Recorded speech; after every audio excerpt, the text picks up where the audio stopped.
The year was 1936, and the British Empire stretched across continents, a realm where the sun was said never to set. At its heart stood a man unlike any king before him, Edward VIII, a figure of glamour, charm, and restless spirit. While his coronation had been awaited with anticipation, he was no ordinary monarch. He had the aura of a movie star, the charisma of a leader born for adoration, and a daring spark that often unsettled his advisors. The people loved his ease, his casual manner of connecting with them, and the way he seemed unafraid to break the stiff traditions of royal life.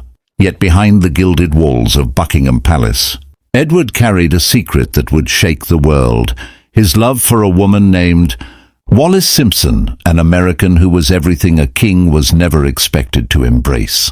Wallis was witty, magnetic, and fiercely independent, but she was also a divorcee, a status that in the rigid moral codes of the time placed her beyond the acceptable boundaries of royal companionship.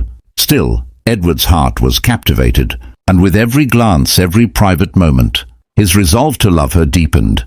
Whispers began to travel through corridors of power, spreading into the press, igniting speculation about the king's devotion to this woman. To his ministers, to the church, and to the establishment, the situation was intolerable. How could the king, the supreme governor of the Church of England, wed a twice-divorced woman while both her former husbands still lived? But Edward cared little for laws of men when it came to the call of his heart. He saw in Wallis not a scandal but a partner, someone who understood his loneliness, who laughed at the pomp, who freed him from the suffocating grip of protocol. For Edward the crown was heavy, but love was light.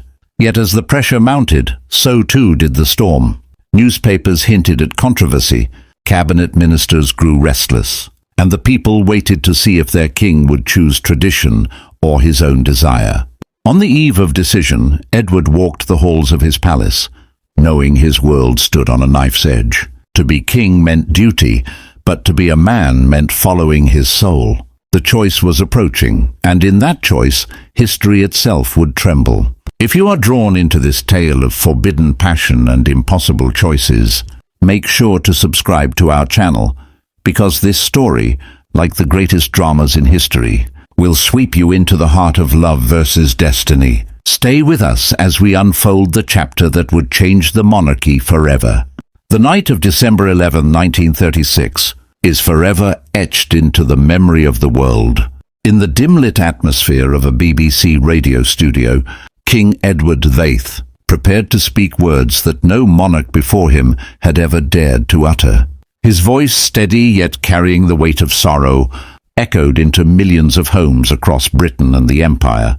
I have found it impossible to carry the heavy burden of responsibility and to discharge my duties as king without the help and support of the woman I love.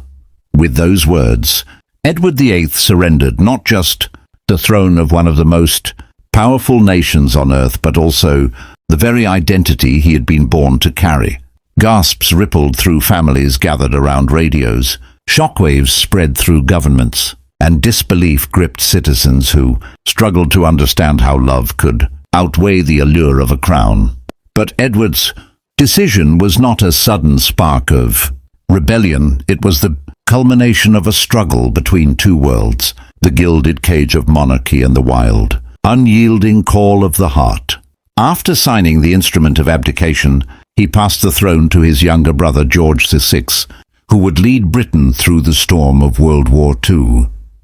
For Edward, the crown became a relic of another life, while Wallis became his forever companion. Together, they left Britain, bearing titles but no kingdom, walking into exile with nothing but each other. To some, it was folly. To others, it was the purest act of devotion ever recorded in royal history. The Duke of Windsor, as he was now known, lived out his years with Wallis by his side, often in the glittering circles of Europe, but always shadowed by the choice that had defined him. Their love was ridiculed, envied, criticized, and romanticized, but never ignored. In his eyes, the abdication was no sacrifice but a liberation, for he had traded duty for love, power for intimacy, a throne for a woman's hand. the story of Edward, and Wallis remains one of the most compelling sagas of the modern age, a reminder that even kings are bound by the same yearning that binds us all, the hunger for love that defies rules, crowns and empires. And now, dear viewer, if this tale stirred your heart, if it made you wonder about the cost of love and the courage to follow it, then don't just stop here. Subscribe to our channel to discover more powerful stories from history, stories of passion, sacrifice, and destiny that will ignite your imagination and keep you returning for more. Because history is not just about battles and thrones. It is about the people who dared to choose love, even when the world demanded otherwise.